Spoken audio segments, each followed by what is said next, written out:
नमस्कार दोस्तों, मैं सोनम जैन और आप सभी देख रहे हैं एस जे सोनम चैनल पर आप सभी का स्वागत है। दोस्तों, आज की कहानी है सास ने किया जब बहू को परेशान। तो देखें कैसे एक ननंद ने सिखाया अपनी ही माँ को सबक। यदि आप सभी को मेरे द्वारा लिखी गई यह कहानी पसंद आए तो चैनल को जरूर सब्सक्राइब कर लीजिएगा और पास में जो बेल आइकन का बटन है उसे प्रेस करना बिल्कुल नहीं भूलें, क्योंकि उसी से मिलेंगी आप सभी को मेरे आने वाली कहानी की सूचनाएं। और हाँ, कहानी पसंद आने पर वीडियो को लाइक जरूर करें और अपनों के साथ शेयर करना बिल्कुल नहीं भूलें। तो चलिए कहानी शुरू करते हैं। आज कमला देवी के बेटे की शादी तय हो गई थी निधि के साथ। निधि एक बहुत पैसे वाले घर की बेटी थी, इसलिए कमला देवी को पूरी उम्मीद थी कि दहेज में बहुत सा पैसा आएगा। और अब तो वह बहू से ज़्यादा दहेज का आने का इंतजार कर रही थी। मोहल्ले की औरतों के साथ गपशप करती, मेरी बहू के यहाँ तो बहुत बड़ा कारोबार है, हमने उनसे दहेज में कुछ नहीं मांगा, लेकिन वह थोड़ी ना अपनी बेटी को खाली हाथ भेजेंगे। देखना बहुत सारा दहेज आएगा। वहाँ दूसरी ओर निधि की सौतेली माँ निधि के पिता से कहती कि हम निधि की शादी में 1 रुपए भी दहेज में नहीं देंगे। आखिरकार लड़के वालों की भी कोई मांग नहीं है, तो हम भी दहेज क्यों दें। तब निधि के पिता कहते, आखिरकार हम बेटी को खाली हाथ थोड़ी ना ससुराल भेजेंगे। निधि की माँ कहती, मैंने कह दिया तो कह दिया, दहेज में 1 रुपए भी नहीं जाएगा। आखिरकार मेरी भी तो बेटियां हैं, पूरा पैसा इसकी शादी में थोड़ी ना खर्च कर देंगे। और निधि की सौतेली माँ की जिद के आगे निधि के पिता भी तैयार हो जाते, चाहते हुए भी अपनी बेटी को खाली हाथ भेजने पर मजबूर थे। दुनिया वालों की नज़रों में निधि की सौतेली माँ बहुत अच्छी थी, लेकिन सच तो यह था कि वह निधि को बिल्कुल भी पसंद नहीं करती। उससे घर का पूरा काम कराती, लेकिन फिर भी निधि ने आज तक अपनी सौतेली माँ की किसी से बुराई तक नहीं की थी। वह तो सिर्फ माँ के प्यार के लिए तरस रही थी।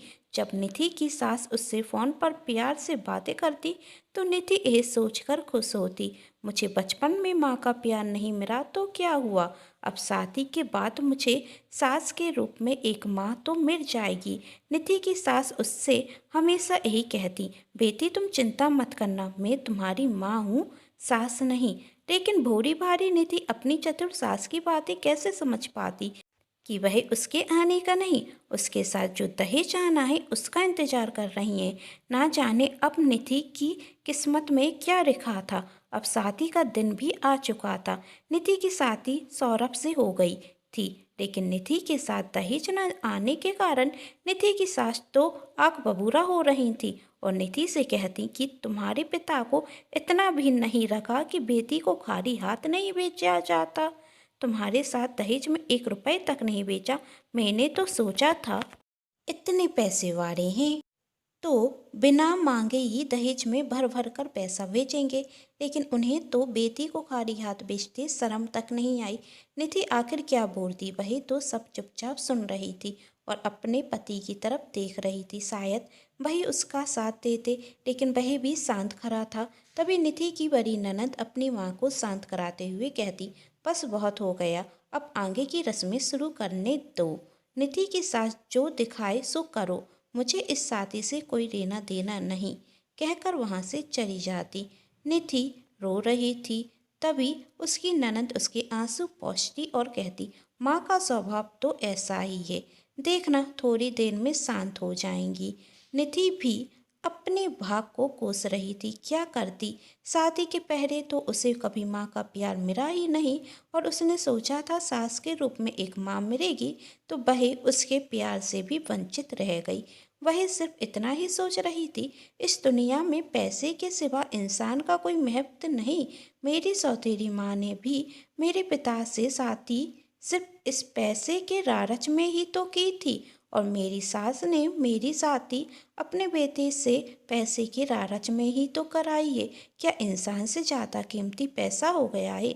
लेकिन उसके इन सवालों का भी उत्तर देने वाला कोई नहीं था। मोहल्लों की औरतों से कमला देवी ने बड़ी शान से कहा था कि उनकी बहू बहुत दहेज लाएगी। अब जब वह दहेज नहीं लाई तो मोहल्ले की औरतें भी तो ताना देने से पीछे नहीं हटती, इसलिए वह भी कमला देवी को ताना देती जा रही थी। लेकिन कोई यह नहीं सोच रहा था उनके इन ताने का असर तो निधि पर पड़ेगा। कमला देवी तो पहले से ही मुंह फुलाए बैठी थी अपनी बहू से, और जब मोहल्ले की औरतें उन्हें ताना देती तो वह पूरा गुस्सा आकर अपनी बहू पर निकारती। लेकिन निधि की ननद उन सबसे अच्छी थी। कमला देवी जब भी निधि से कुछ कहती तो वह उसका पक्ष लेती और अपनी माँ को शांत करा देती। लेकिन कब तक? अब तो निधि की ननद को मायके में रुके काफ़ी वक्त हो गया था, इसलिए उसे भी अब अपनी ससुराल जाना था। निधि अपनी ननद के ससुराल जाने के बाद उदास रहने लगी, क्योंकि एक वही तो थी जो उसका पक्ष लेती थी। 2 दिन बाद निधि भी अपने मायके के लिए जाती। तब निधि की सास निधि से कहती कि इस बार बिना पैसे लिए घर मत आना। लेकिन इस बार भी निधि अपनी ससुराल खाली हाथ आई थी। उसकी सौतेली माँ ने उसे एक नई साड़ी तक नहीं दी थी। निधि की सास मैंने कहा था ना कि बिना पैसे लिए मत आना, और तुम इस बार भी खाली हाथ आ गई। अब जाओ अपने मायके और पैसे लेकर ही आना। तभी वहाँ निधि की ननद रोते हुए घर आती। निधि की सास, क्या हुआ बेटी, तू रो क्यों रही है? निधि की ननद, मेरी सास ने मुझे घर से बाहर निकाल दिया। निधि की सास कहती, पर क्यों? निधि की ननद ने कहा, उन्हें एक पोता चाहिए था और मेरी कोख में एक बेटी है। तभी निधि का पति सौरभ कहता, और जीजाजी ने कुछ नहीं कहा? वह तुम्हें रोक तो सकते थे ना? निधि की ननद, सभी मर्द एक जैसे ही होते हैं। जैसे तुम भाभी के निकाले जाने पर शांत खड़े हो, वैसे वह भी शांत खड़े थे। सौरभ शर्म के कारण अपनी आंखें नीचे कर लेता। निधि की सास, तुम्हारी सास में इंसानियत नाम की कोई चीज नहीं है। निधि की ननद, मुझे क्या पता, आप भी तो अपनी बहू को घर से बाहर निकाल रही हैं, तो इंसानियत नाम की चीज़ तो आप में भी नहीं। आप तो मेरे लिए मेरी सास से भी रह सकती हैं, पर भाभी की तो सौतेली माँ है, कभी कुछ बोलेंगी भी नहीं। आखिर उनकी सौतेली माँ को अपनी बेटी से प्यार हुआ ही कब? निधि की सास को अपनी गलती का एहसास होता और वह निधि से कहती, बेटी मुझे माफ़ कर दे, मुझसे गलती हो गई। मैं पैसे की लालच में इतनी अंधी हो गई कि भूल गई तू तो मेरे घर की लक्ष्मी है। आज से तू मेरी बहू नहीं, मेरी बेटी है।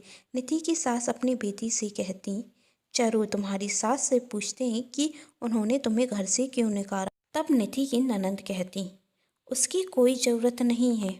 मेरी सास तो बहुत समझदार हैं और उनके लिए बेटा और बेटी में कोई अंतर नहीं है, और ना ही हमने पता किया है कि मैं बेटे की माँ बनने वाली हूँ या बेटी की। वही तो मुझे यह सब नाटक आपको एहसास दिलाने के लिए करना पड़ा। यह सब तो एक नाटक था। अब बिमला देवी अपनी बहू से सच में बेटी की तरह ही व्यवहार करती और निधि को सास के रूप में एक माँ मिल चुकी थी। अब उनका परिवार खुशी खुशी एक साथ रहता था। दोस्तों, यदि आप सभी को ये कहानी पसंद आई हो तो प्लीज़ इसे अपनों के साथ शेयर कर दीजिएगा, चैनल को सब्सक्राइब कर दीजिएगा और वीडियो को लाइक करना बिल्कुल नहीं भूलें। Thanks for watching.